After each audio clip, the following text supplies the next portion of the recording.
ঘরে যেতে থাকে।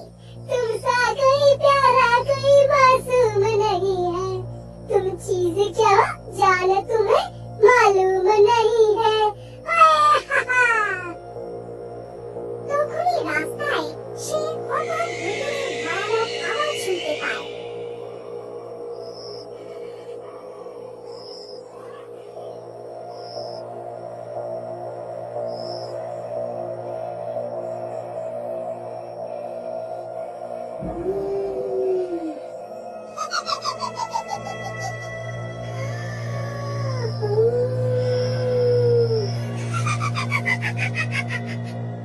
মুর্দা দাস ভুতুড়ে আওয়াজ শুনে ভয় পেয়ে যায়।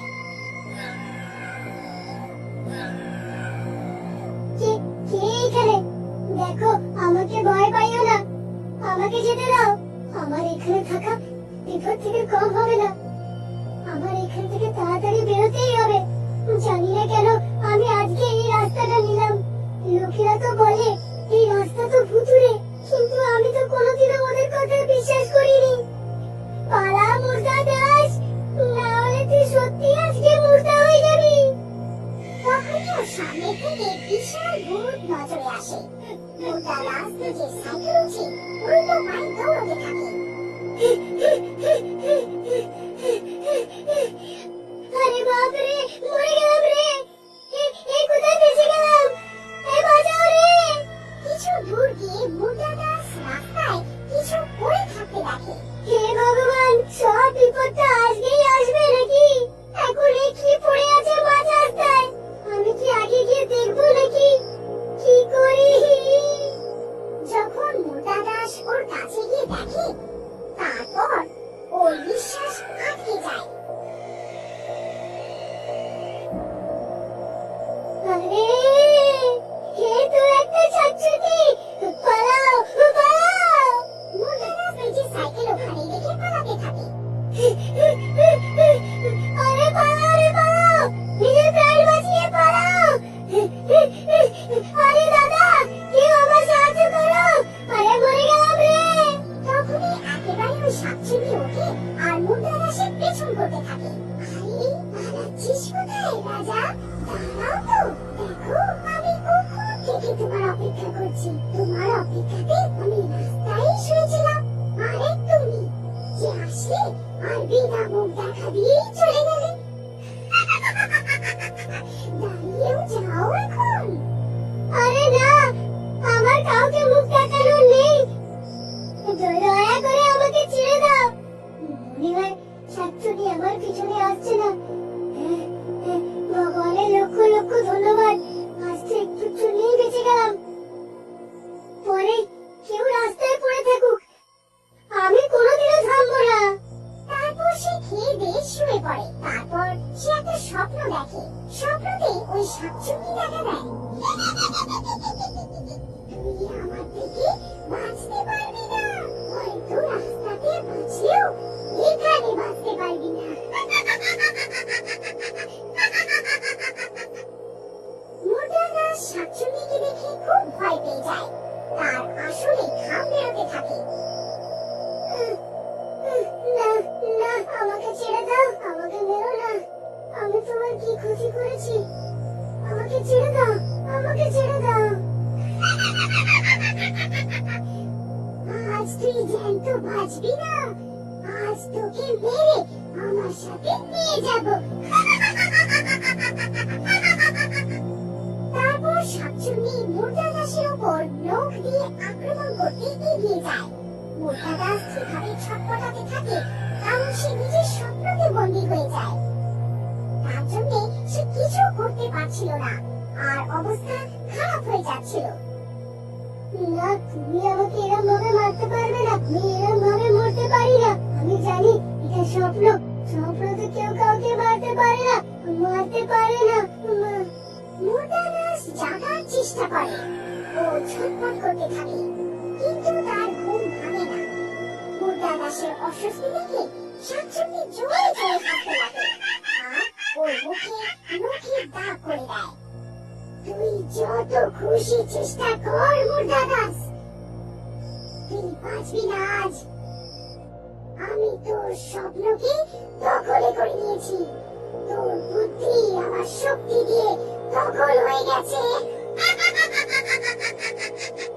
এখন খালি তাই হবে যা আমি চাইবো, তুইও তাই করবি যা আমি তোকে পড়াতে চাইবো।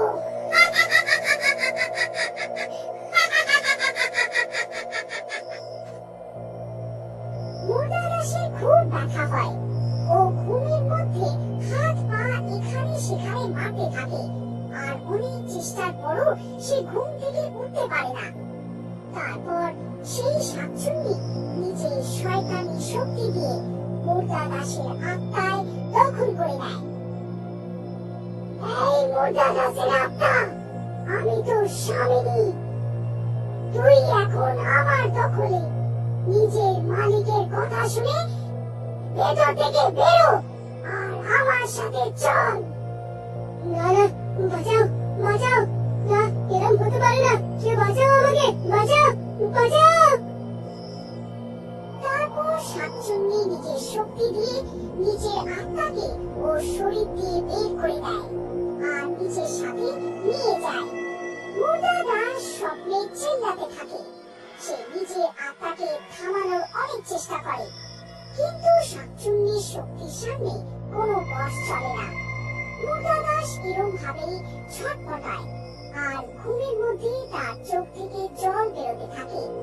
ও সব কিছু বুঝতে পারে, কিন্তু শাকচুন্নির বন্দী হয়ে যাওয়ার কারণে ঘুম থেকে জাগতে পারে না।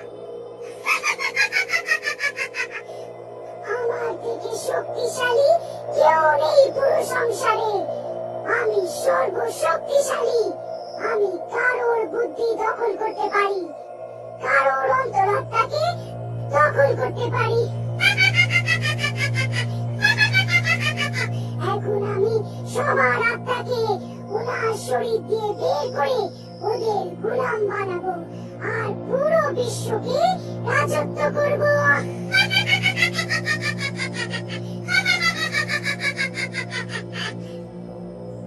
এদিকে মুর্দা দাসের আত্মা তো চলে যায়, কিন্তু ওর মাথা এখনো কাজ করে। আমাকে কিছু তো ভাবতে হবে, না হলে আমি তো সারা জীবন এভাবে শুতে থাকবো। কিন্তু কি করি আমি? কিভাবে আমার আত্মাটাকে শাকচুন্নির বসের থেকে ফেরত আনি? কিভাবে?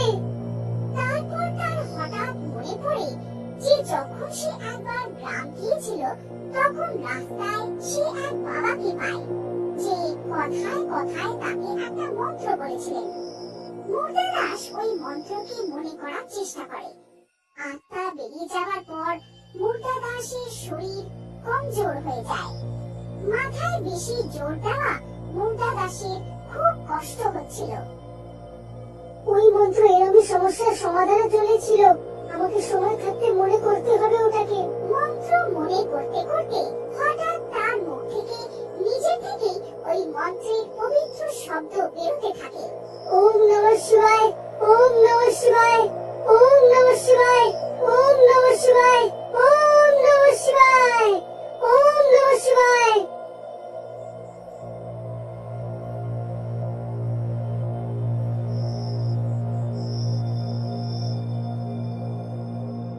সে তিনবার শিবের শক্তির মুখ দিয়ে বলে, ওর আত্মা বন্ধনকে ভেঙে মুর্দা দাসের কাছে টেনে চলে আসে। আরে আরে, এ কি হচ্ছে? আমি কিরকম করে হতে পারে? আমি একে বন্দি লাগিয়েছিলাম আর লোকের স্বপ্ন বন্ধ করে দিয়েছিলাম, তো তাহলে এ কি করে হতে পারে? এদিকে মুর্দা দাস আত্মার ফেরত তার শরীরে প্রবেশ করে নেয়। তখনই মুর্দা দাস একটাও সময় নষ্ট না করে তিনবার আরো শিবের মন্ত্র পড়ে নেয়। ওম নমঃ শিবায়, ওম নমঃ শিবায়, ওম নমঃ শিবায়, ওম নমঃ শিবায়, ওম নমঃ শিবায়।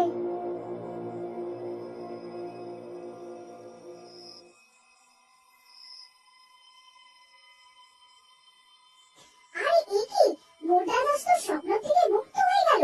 মুর্দা দাস উঠে